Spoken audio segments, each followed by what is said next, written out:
Opgave 1. Den opgave, vi får tildelt, det er at finde ud af, hvilken riffel, som er bedst for den her unge jæger. Og måden, vi har gået til opgaven på, det er, at vi har valgt at sætte de her 3 tilbud op som lineære funktioner, som vi kan se herover. Her har vi de 3 funktioner, hvor den nederste det er nummer 1, den her og den øverste det er nummer 2, og den midterste det er nummer 3. Og det kan vi også se på linjerne herover, som vi har navngivet med 1, 2 og 3. Vi fik opgivet nogle priser på de her patroner, men da prisen og stykprisen er forskellig på alle de 3 tilbud, så gik vi ind og regnede dem ud per styk. Og det er også det, vi har gjort herover, hvor man kan se, at vi har fundet ud af, hvis vi nu lige tager udgangspunkt i etteren, at prisen per patron er 3,25 kroner. Og hvis man så går over og kigger herover, så kan man se stigningen på de 3 forskellige lineære funktioner, hvor man kan se, at etteren den har en utrolig stejl stigning, hvilket man også kan se herover, fordi den stiger. Altså det koster 3,25 kroner per skud, han affyrer, så det er jo en rimelig dyr riffel at have i længden. Toeren har så en lidt mere lavere stigning, men den er stadigvæk meget stejl. Det vil altså også sige, at det koster 1,2 kroner per skud, han affyrer.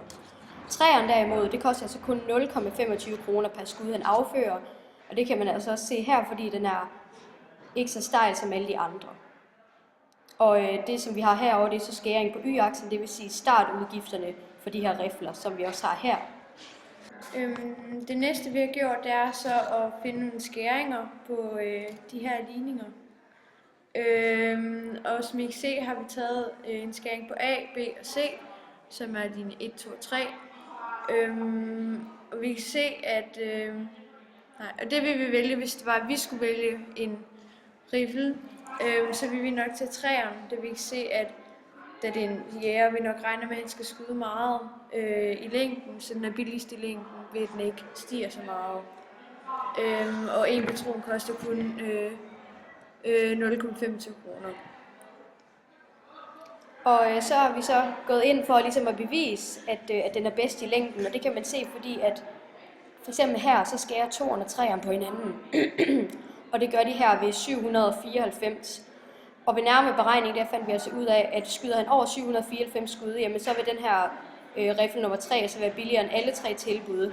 Så selvom den har en dyr starttakst, så er skuddet billigst, og i længden der vil den så være den bedste at vælge. Opgave 2. Her skal vi finde ud af, om det kan betale sig at købe den her riffel på nettet, eller som er i Tjekkiet, eller om vi kan købe den i Danmark i butikker. Og det vi har regnet frem til, det er, at hele pakken med kikkert, det koster 8.000 af de her tjekkiske penge. Og fragt til Danmark koster 2.250. Og så gebyr for fragtpapir, det koster 250. Og så skal den danske stat have en våbenafgift på 11,5% af prisen. Så det vi har gjort, det er, at vi ved, at kursen på de her penge, den er 28,85 kroner. Det vil sige, at hvis vi har 100 danske kroner, så er det lige med 28,85 i Tjekkiet. Så for at finde prisen på hele pakken, så har vi sagt 8.000 gange med 28,85 divideret med 100, som så giver 2.308 kroner. Ja, og det er så det, vi har gjort hele vejen ned for at finde den danske pris. Og så skal staten have en våbenafgift på 11,5% af våbens pris, og det gør vi ved at sige, at vi har 100% som er hele prisen, og da de skal have 11,5%, så lægger vi det til, da det er en afgift, som det så giver 111,5%. Så siger vi, de 111,5% divideret med 100, det giver 1,115. Så siger vi 2.308 kroner ganget med 1,115, som vi fik i forrige opgave. Og det giver 2.573,42 kroner, som det giver med den danske stats våbenafgift. Og så kan man altså også gå ind og beregne, hvad staten præcis har fået i våbenafgift, og det kan man gøre ved at tage det beløb, som det er blevet til, og minus med startbeløbet. Og der finder vi altså frem til, at de får 265,42 kroner i våbenafgift. Men det var altså kun våbnets pris, som de skulle have 1% af. Så vi mangler også alle de andre udgifter, og dem plusser vi så bare sammen med det her tal. Og en samlet pris, det bliver så 3.294,67 kroner, som det altså koster, hvis man køber den med de tjekkiske priser over internettet. Og det kan så ikke betale sig, da vi kan se, at den i Danmark koster 3.145 kroner. Og grunden til det, jamen det er jo selvfølgelig, fordi der er så mange afgifter med fragt og told og alle de ting, som det nu kræver, når man køber tingene i udlandet. Så er vi kommet til den sidste opgave, som er opgave 3, som handler om den her avl af de her ænder. Vi har gået ind ligesom lige at samle vores informationer, som vi fik i opgaven, og der står, at et gråandepar får en hundeand, og den her hundeand får så 8 unger per år. Halvdelen af de her 8 unger, det er hunner, det vil sige 8 delt på 2, fordi det var halvdelen, og det giver så 4.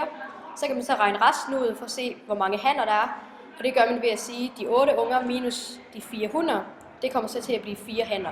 Og så har vi jo altså hvert kuld ænder, der består af 4 hunner og 4 hanner, fordi 4 plus 4 giver 8. Og for at de her ænder, de ligesom kan formere sig, jamen så er de jo nødt til at danne et par med hinanden, altså et gråandepar. Og det kan man så gå ned og kigge på i den her lille form for tælletræ. Og måden det her tælletræ det fungerer på, det er, at vi starter med at have 8 unger, som hver deler sig til 4 hunner og 4 hanner. Og for at der kan blive et par, så skal der jo 1 hund plus 1 han til, og det er så lige med et par. Og det kan vi gøre 4 gange, fordi at vi har en hund plus en han, en hund plus en han, en hund plus en han og en hund plus en han. Og det giver altså i alt 4 hanner og 4 hunner, og det bliver så igen til 8 unger. Derved kan vi altså konkludere, at vi kan skabe 4 par ud af det her kuld. Og ved at sætte det op som sådan en lille ligning, så er det altså 8 ænder igen delt på 2. Det kommer så til at blive til 4 par per andekuld. Og vi har så gået ned og beregnet det med den her vækstformel, hvor at, vi starter med igen at sige 8 ænder delt på 2 ganget med 100 for at få det i procent. Det bliver så til 400%, og det er så det, som skal stå på R's plads heroppe i formelen. Dog så skal den lige omregnes fra procent ved at blive delt med 100, men det kan vi se, at vi har gjort længere nede, når vi kommer dertil. Så er der antal år, som der blev opgivet, at det var en periode over 5 år, og det er så det, som skal stå på N's plads her i vækstformlen, altså her og her til sidst.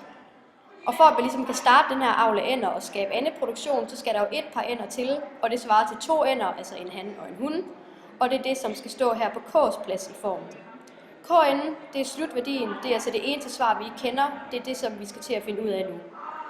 Som sagt, så har vi altså de 2 ænder, som er et andepar her i starten, fordi det er vores startværdi. Så har vi vores procent, som var 400%, den har vi så delt med 100, og det bliver til 4. Heroppe i 5 og her i 5, der har vi altså de antal år. Og når man så plotter det her ind i vores kastværktøj, så giver det os altså et svar, som er 6.250 ænder, som svarer til, at det er avlet over 5 år.